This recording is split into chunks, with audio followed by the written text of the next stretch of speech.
Willkommen in Wetzlar. Welcome to Wetzlar, Germany. We're visiting a town that is a very important place, once an imperial town. It's also a town where Goethe once lived and wrote a very famous novel, where many companies have developed. The Schaefer family lived in the house behind me. We know them because they made beer when they immigrated to the United States. But we're here to visit with the Buderus folks. We're going to be touring a factory that dates back to the 1730s. It's a company that's been a manufacturer of iron products for all these centuries, and they have very, very fabulous technology in terms of modern items such as water heaters. We're going to learn how they make the tanks and the coils that go inside them. So, we got a noisy place here. What's happening at this stage?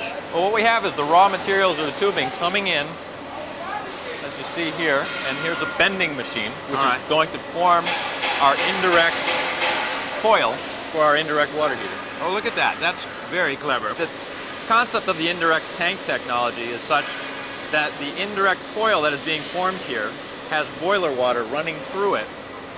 It is then welded into a vessel. Right. And the domestic water surrounds it and takes heat away from the coil for use in the domestic water application.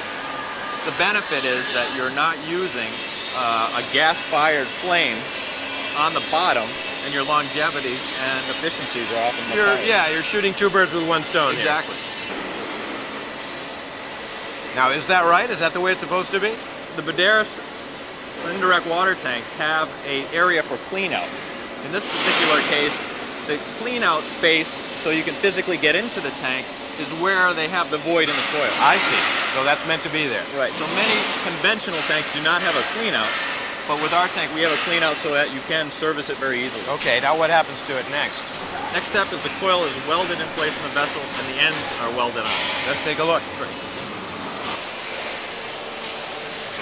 Okay, now this is a totally automated and robotic process back here, isn't it? That's correct. These arms just put in the...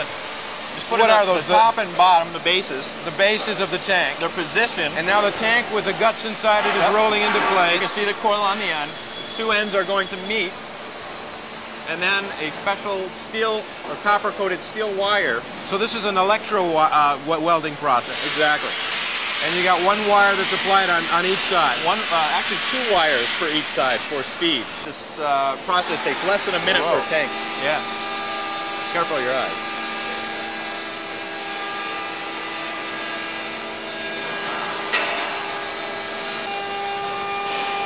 And there the arms go and are getting into place and ready for the next tank that rolls around, right? That's correct. Now after this process, it then goes through an acid bath to clean any residual oils off of it. The whole thing on the inside and on the outside. And on the outside, yeah. It's then a special thermal glaze mixture is added to it. And that's proprietary, Proprietary, and it's elliptically rotated to cover every surface area of the coil and the interior of the tank. And then?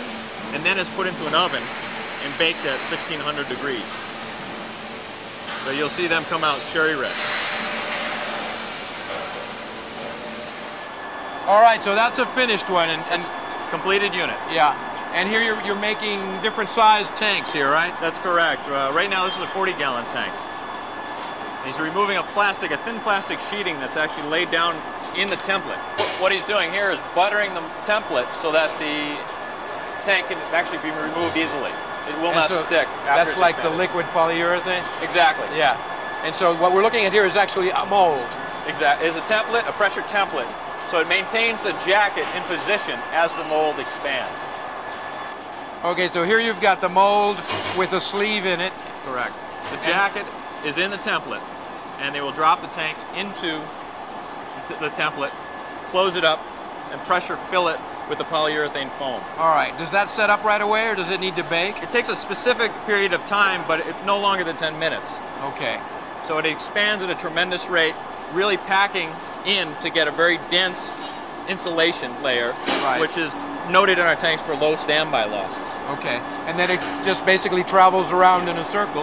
Correct. And comes back out at this end, where essentially you've got the tail end of the operation, cleaning it up and packaging it, right? That's correct. They take it out of the mold, they clean it up, package it, put skids on it, and away it goes. Terrific.